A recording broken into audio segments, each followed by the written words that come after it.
Hey guys, welcome. My name is David, and this is my journey to becoming a real estate agent. So, the last video I made, it was talking about the course that I was taking, the mandatory 70-hour course, in order to even qualify to even try and get your license and take the exam, the state exam for the licensing. So, I finally finished the course. Took me about 150 hours instead of 70, so like twice, it's a little more than twice as much. But I got it done. And yeah, I was estimating when I said 150, it was a little bit more than that. So it's a little more than twice as long to get it done. But I did it, and the biggest problem for me, I guess, was the review, the final or the pre-final exam. So with the pre-final exam, they broke it into two parts. They had the state, and then they had the federal. Now, with every single test in the course, you have to have a 70 or better to continue. Well, for these pre-exams, you have to score an 80%. I just kept missing the 80%, and they even state on there, like, make sure that you take the test several times, and each time you're consistently hitting over 80%. That way, when you take the state exam, you're sure to pass because you only need to get about a 72%. I forget, I think it's a 70%, but still. They just want to make sure that you know 80% of the material, so you have that leeway of 10%, I guess. I couldn't do it. It took me forever. Finally, I finally passed the state, and then I had to do the federal. It was kind of funny because I went ahead, since I finished the course and I just had to take the pre-exams. I went ahead and scheduled and paid an additional, paid the $25 to hire a proctor to sit there with me on the computer while I did the final exam. And I still hadn't passed these pre-exams, which are, of course, prerequisites to taking that final exam for the course. So it was the night before I had scheduled the proctoring for that final exam, and oh my goodness, I spent a total of about, I don't even know how many hours to pass that exam. I just know I woke up the day before at about 8 o'clock in the morning, and from then all the way through the day, just stopping to take restroom breaks and meal breaks, and just a moment or two, 30 minutes here and there, just to kind of clear my mind, because like over doing something over too much is just basically like putting you in, it's just kind of messing you up. So sometimes you just got to take a step back, take a breather, and then go back to it, and then you'll all of a sudden do better. Well, the day of the exam, I was still there trying to pass both of these pre-exams, and finally, like about an hour to go before I was scheduled to meet with the proctor and do the final exam on the course, I finally got an 84% on the exam, on the pre-exam. Oh my goodness, I was so excited, because if I had not passed that, I would have had to miss the exam, which means I would have had to pay another $25 to reschedule the exam and start, that process all over again. Needless to say, I was just happy, but I had been up now for, 24, add another 4, so that's 28 plus one more. So had been up for about 29 hours straight, at least. So my wife went out and got me a little cup of coffee from Dunkin' Donuts, and actually a large cup.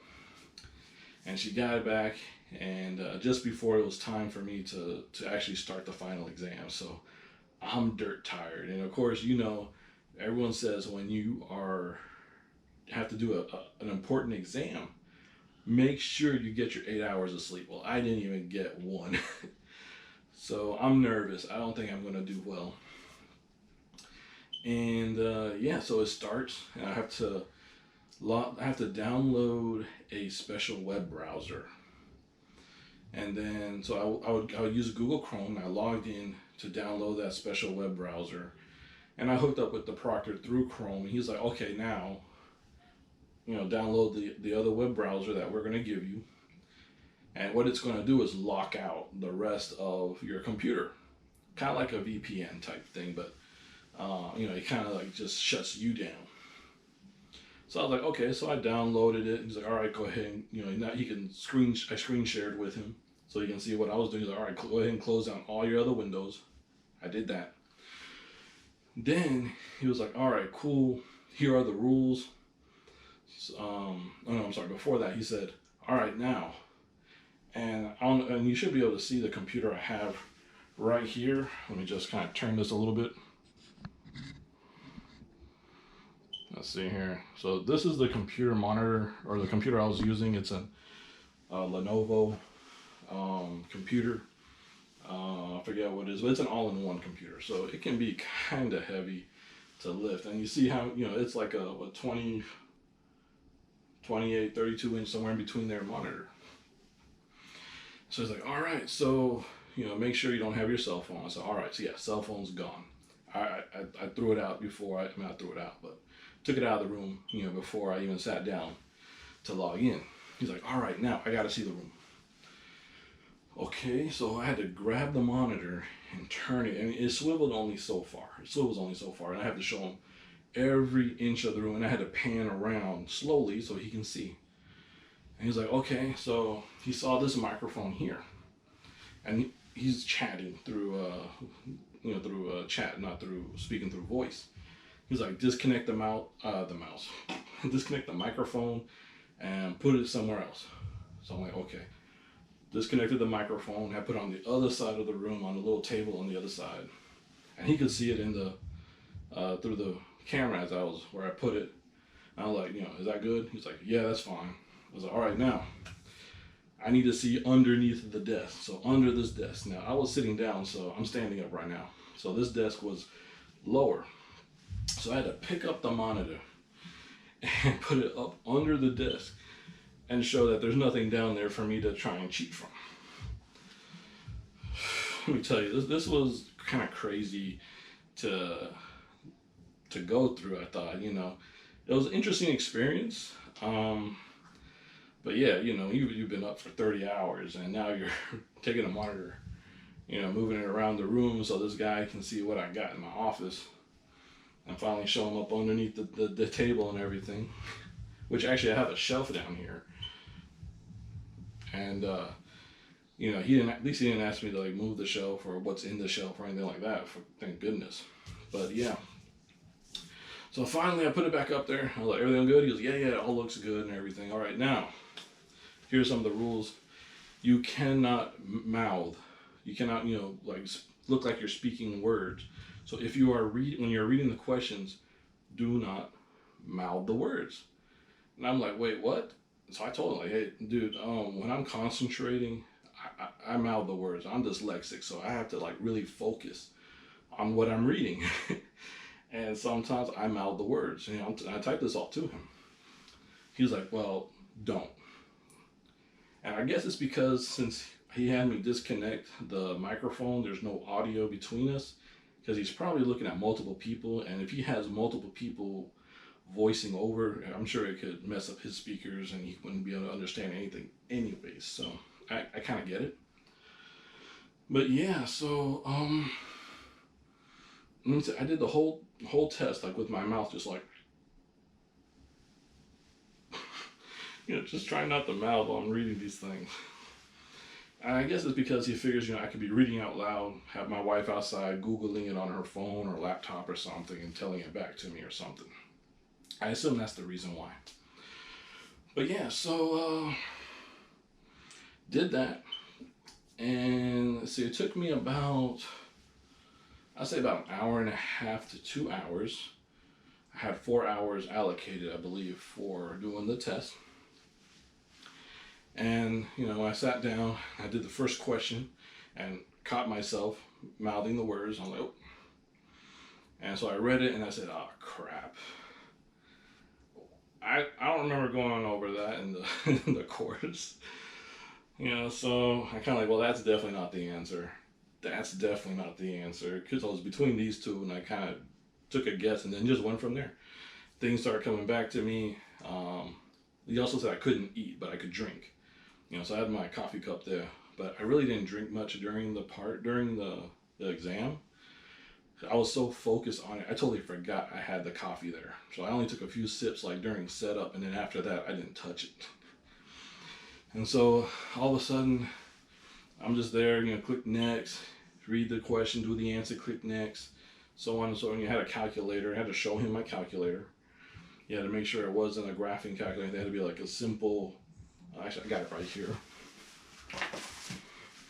Just a simple little itty bitty calculator, not even a scientific calculator. And so he was fine with that. So every once in a while I had a math problem and I had to do it. And then finally I got to this point where I clicked next, and then I looked at the question, I read the question, I said, oh crap. And then I realized there was already an answer chosen, and I looked and it was the question number 1.